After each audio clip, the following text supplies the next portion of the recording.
صباح الخير. في الوقت اللي الأنظار ديال الشعب المغربي متجهة إلى المناطق المنكوبة، في الوقت اللي جلالة الملك تيزور الجرحى في مستشفى مراكش باش يخفف من الآلام ديالهم، في الوقت اللي آلاف الشاحنات متجهة إلى الجنوب للتخفيف من آلام المواطنين هناك، في واحد تضامن وطني رائع اللي ذكرني أنا شخصيا ذاك التضامن اللي عرفته وعشته سنة 1975 في المسيرة الخضراء.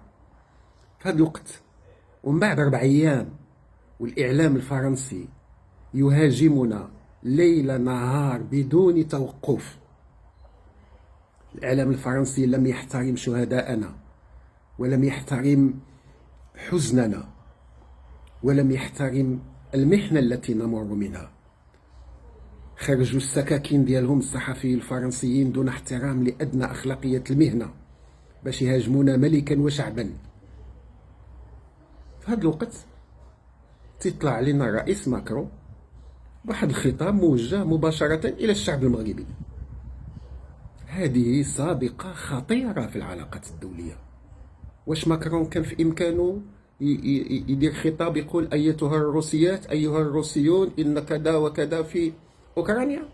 هل كان في استطاعته أن يقول أيتها الألمانيات أيها الألمانيين نحن على خلاف في إطار؟ ما كانش يمكن له هذا الشيء.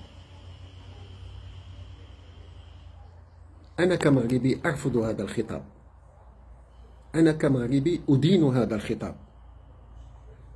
أنا كمغربي بكل صراحة أقول للرئيس ماكرون بالدارجة ديالنا دخل سوق راسك، والمغرب كبير عليك.